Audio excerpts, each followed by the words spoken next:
The Krathover had ruled the Outer Rim for 3 centuries. Their empire stretched across 47 star systems. Built on the bones of species they deemed inferior, they were apex predators 8 feet tall, armored in chitinous plates that could deflect plasma fire, with reflexes fast enough to snatch bullets from the air. When they looked at other species, they saw only the categories useful or food. When humanity stumbled into their territory in 2347, the Krathover saw prey. They were wrong. Sakura remembered the day the aliens came. She had been 17, working the hydroponics bay on Colony Station Meridian, when the alarms screamed through the corridors. Through the observation windows, she watched their ships descend, sleek, organic vessels that looked like they'd been grown rather than built. They moved with predatory grace, circling the station like sharks. The attack lasted 6 hours. The Krathover breached the hull in 47 locations simultaneously, flooding through the corridors with terrible efficiency. They killed indiscriminately men, women, children. But they didn't just kill, they hunted. Sakura watched from her hiding spot as they toyed with their victims, extending the chase. Savoring the fear. She survived by crawling through the ventilation system for 13 hours, her hands bleeding, her breath coming in shallow gasps. When the Colonial Defense Force finally arrived, they found 847 bodies. Sakura was one of only 63 survivors. The Krathover transmitted a message to Earth afterward, their first communication with humanity. It was simple. Your species has entered Krathover hunting grounds. Submit or become prey. You have 30 days. Earth's response took 29 days to formulate. When it came, it was even simpler. Come and take us. 5 years later, Sakura stood on the bridge of the UCSS Retribution, watching the Krathover homeworld grow larger in the view screen. She wore the black uniform of the Human Expeditionary Fleet, 3 silver bars on her collar marking her as a tactical officer. The scars on her hands had long since healed, but the scars in her mind remained sharp and bright. Beside her stood Lord, the ship's weapons officer. He was tall, broad-shouldered, with the kind of quiet intensity that came from too many battles. They'd met during basic training, 2 survivors among thousands of volunteers who'd signed up after the Meridian massacre. They'd become friends in the crucible of war, bound by shared trauma and shared purpose. Scanning their orbital defenses now, Lord said, his fingers dancing across his console. 43 defense platforms, 86 capital ships in dock, approximately 200 fighter craft on standby. They're expecting us, Sakura observed. Good. Captain Chen's voice cut through the bridge. The captain was a veteran of the First Contact War, her face a map of old scars. I want them afraid. They spent 5 years hunting us through the rim. Time to show them what happens when humans hunt back. The Krathover hadn't understood humans. They'd assessed humanity as they assessed all species by physical capabilities alone. Humans were smaller, slower, with no natural weapons, no armor. The Krathover were superior in every measurable way, but they'd never fought a species that refused to accept biological limitations. What the Krathover saw as weakness, humans saw as a problem to solve. Too slow, build faster ships. Too fragile, develop better armor. Outmatched in close combat, fight from a distance. Every tactical disadvantage became an engineering challenge.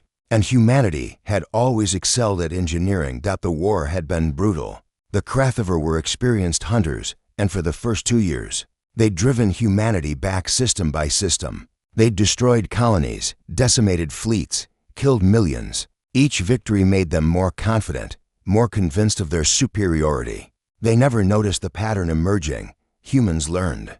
After every battle, every defeat, they adapted. Krathover armor could deflect plasma. Humans switched to kinetic weapons railguns that fired tungsten slugs at relativistic speeds. Krathover reflexes to fast. Humans deployed autonomous drones with AI reaction times. Krathover ships to maneuverable. Humans built missiles that didn't need to outmaneuver them. Just get close enough for their nuclear payloads, entering weapons range. Lord reported. All batteries charged and ready. Hold fire, Captain Chen ordered. Open a channel.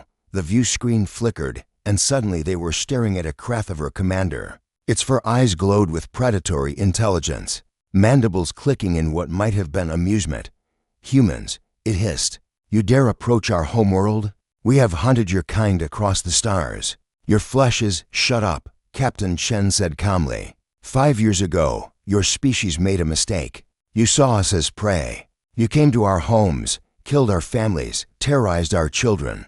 You thought you were apex predators?" She leaned forward. "You were wrong.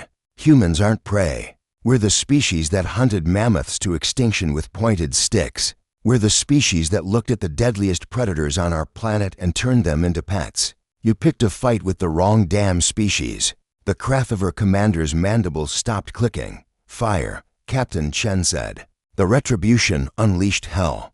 Railgun batteries opened up, streams of tungsten turning the void between them into a wall of hypervelocity death. Missile pods spat out their payloads, hundreds of warheads, each one guided by AI more sophisticated than the Krathover's entire defense network. The orbital platforms returned fire, but they'd been designed to fight enemies who relied on energy weapons and conventional tactics. Humans didn't fight conventionally.